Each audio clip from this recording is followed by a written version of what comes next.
Olá pessoal, vamos ao nosso terceiro vídeo aqui do canal Saber Jurídico. Quero deixar mais uma vez um abraço para todos aqueles que já nos seguem, já estão nos acompanhando, estão divulgando nosso canal no YouTube para seus amigos, para aquele ingresso no ensino do direito, para aquele estudante que ainda está iniciando sua vida acadêmica, e também para os demais profissionais que se interessam pela temática de direito, em especial direito do trabalho, processo de trabalho, entre outras temáticas que nós vamos abordar aqui durante o nosso programa de hoje. Eu trouxe uma temática bastante interessante que já é de conhecimento amplo, não só do mundo do direito, mas também da sociedade como um todo, que é o tema de terceirização.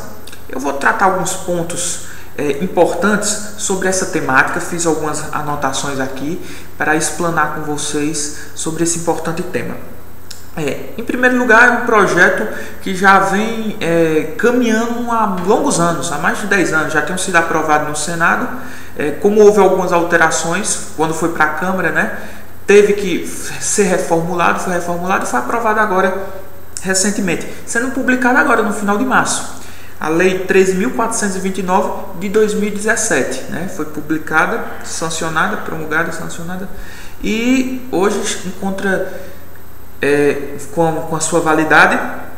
E é importante nós puxarmos esse ponto de esclarecer que ela não alterou a CLT. Muitas pessoas imaginavam que essa lei iria alterar a CLT. Não, mas ela alterou a 6.019 de 74, que trata justamente sobre o trabalho temporário.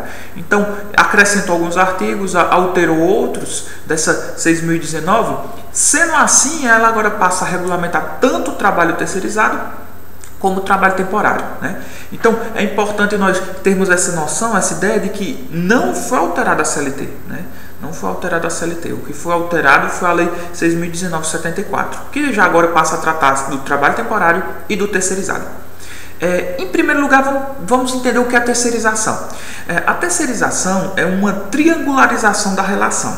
Você imagine um triângulo e que na base estará uma empresa que contrata o serviço de um empregado, e aí na outra base, do outro lado, terá outra empresa. Ou seja, na base piramidal aqui tem duas pessoas jurídicas. Na ponta estará o empregado ou prestador de serviço, como queiram. Essa empresa que faz a intermediação entre a empresa que quer o serviço do prestador de serviço, essa empresa que faz essa intermediação é a empresa terceirizadora da relação. Ou seja, a empresa principal não contrata aquele empregado. Ele não vai ter um vínculo empregatício com aquela empresa. Ele vai ter um vínculo empregatício com a empresa de terceirização, com a empresa que terceiriza. Ou seja, nós temos aqui o empregado, tem uma tomadora de serviço e temos a empresa de terceirização. Sendo assim, ela faz essa triangularização. Então, é um entendimento muito simples sobre o que seria essa terceirização.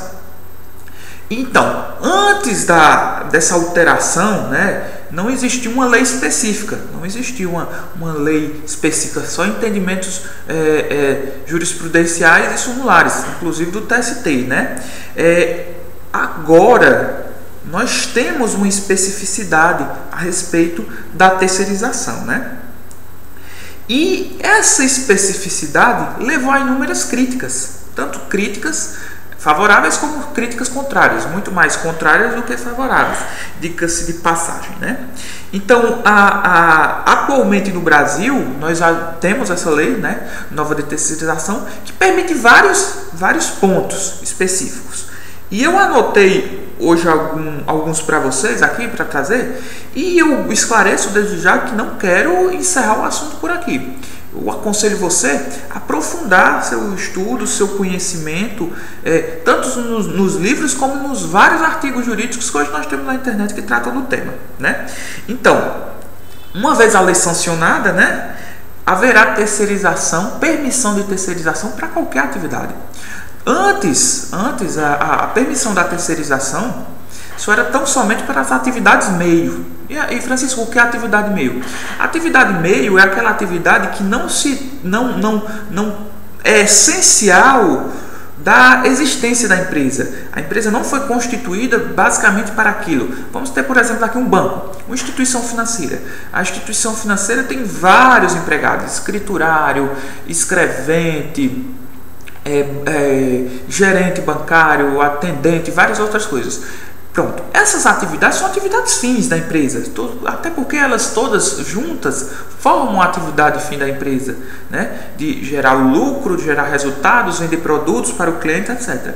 Aí as atividades meio são aquelas de limpeza, são aquelas de vigilância, que todo mundo sabe que hoje em dia já é terceirizado, né? Você vai no banco hoje e você já percebe que hoje já essas atividades são terceirizadas. Então a atividade meio é aquela atividade que não tem uma correlação com a empresa em si, né? Então eu quero esclarecer isso para vocês, para que fique claro, né? Basicamente é isso, a atividade meio e a atividade fim.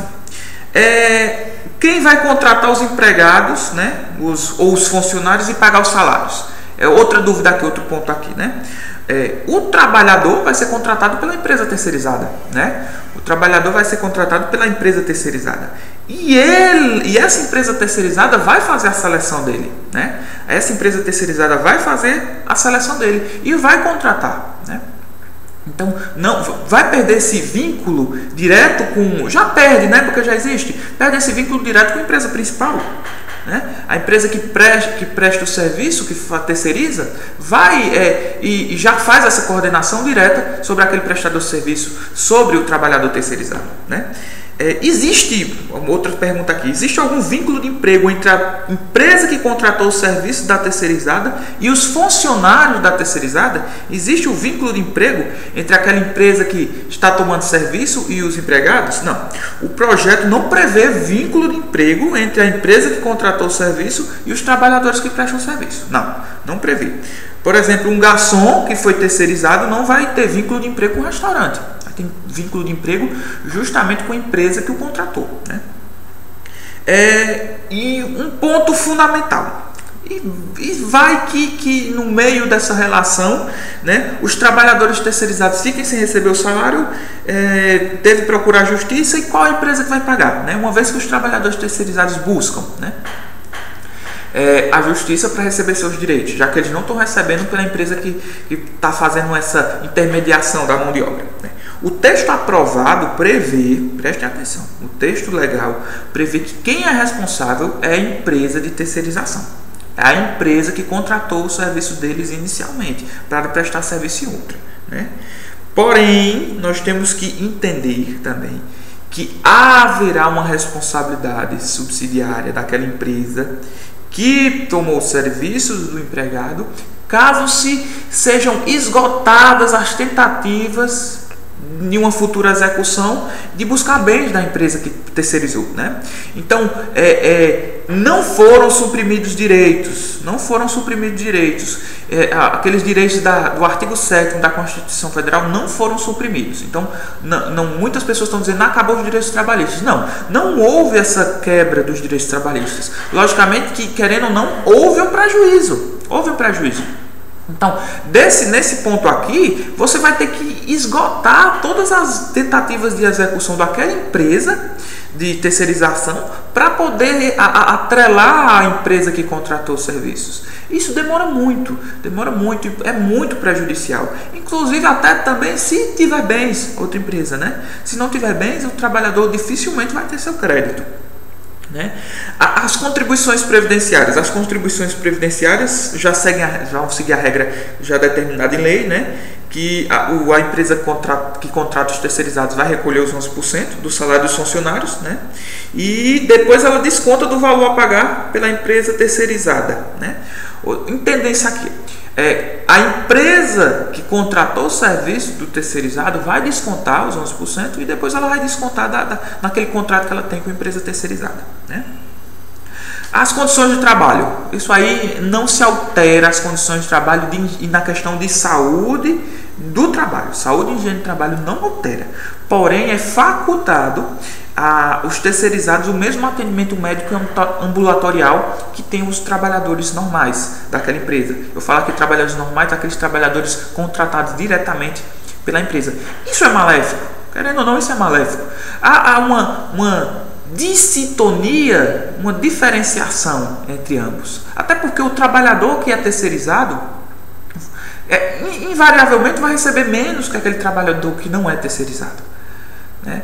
Porque isso aí vai ampliar muito, a pessoa vai dizer, vai aumentar o número de empregos. Pode até ser que aumente, mas querendo ou não, vai prejudicar em parte. Por quê? Porque o valor que eu pago hoje a um trabalhador próprio da empresa não vai ser o mesmo valor que eu vou pagar a um trabalhador que não é próprio da empresa, que é terceirizado. Então o trabalhador que hoje ganha 4 mil pela empresa, quando for terceirizado vai ganhar 2 mil reais.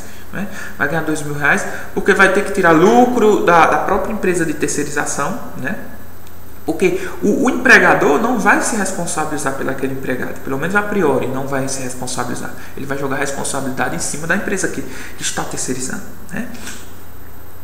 E alguma mudança dos trabalhadores temporários é o que mais tem, né? A mudança dos trabalhadores temporários, até porque a lei 6.019 de 74 é para os trabalhadores temporários. A 13.429 de 2017 alterou justamente essa lei, né? E o que ocorre?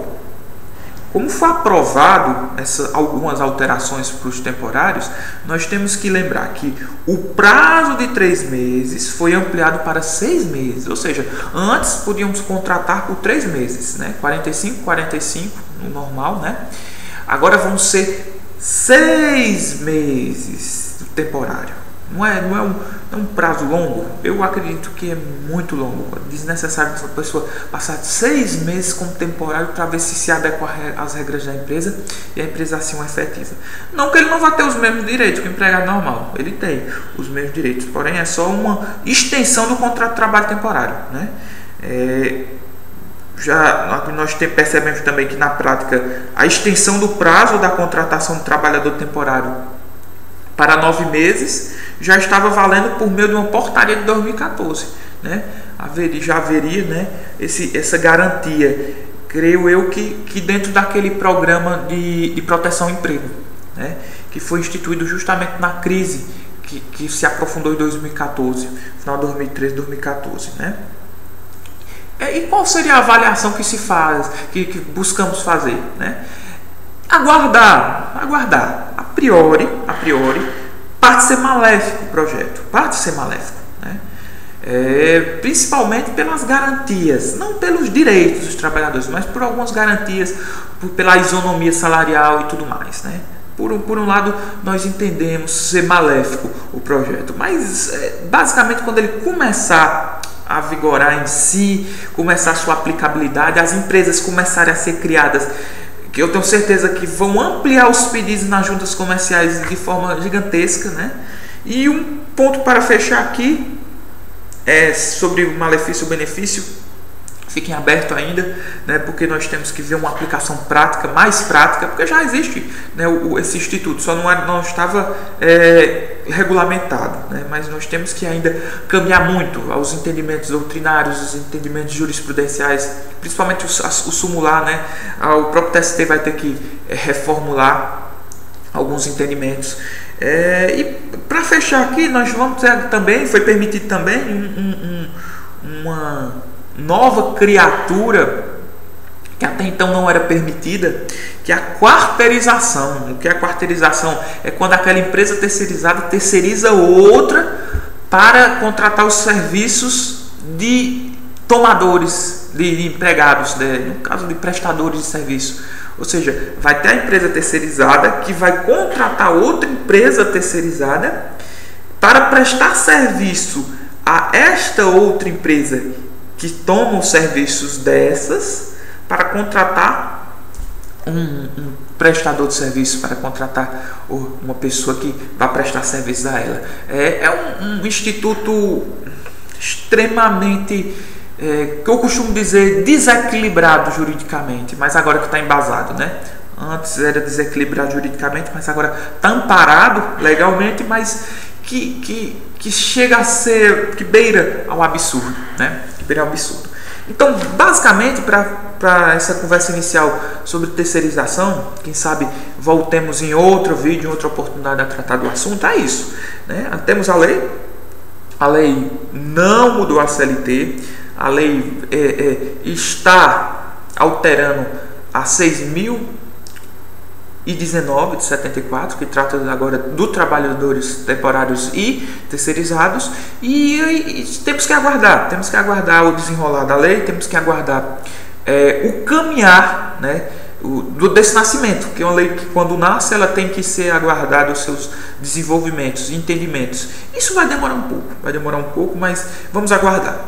Que há críticas contrárias muito maiores que as críticas favoráveis, isso não há dúvida, né? Isso não há dúvida. Mas só nos resta aguardar e ter a esperança de que os ataques à justiça do trabalho que estão acontecendo cessem, tanto por parte de até o ministro do Supremo Tribunal Federal, próprio atacando a própria justiça do trabalho. Eu acho muito maléfico isso, né?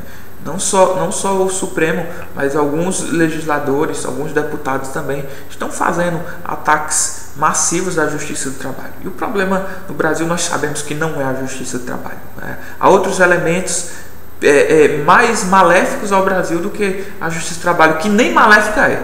Pelo contrário, é a justiça que mais ágil, é a justiça mais, podemos dizer assim, mais justa que nós temos hoje. É um entendimento meu, né? Então nós temos que sair em defesa dessa importante justiça, tá bom? Então é isso que eu deixo aqui para vocês hoje. Deixo o meu abraço e até a próxima, até o próximo vídeo, viu? E fique com Deus, tá bom? Tchau, tchau e até o próximo.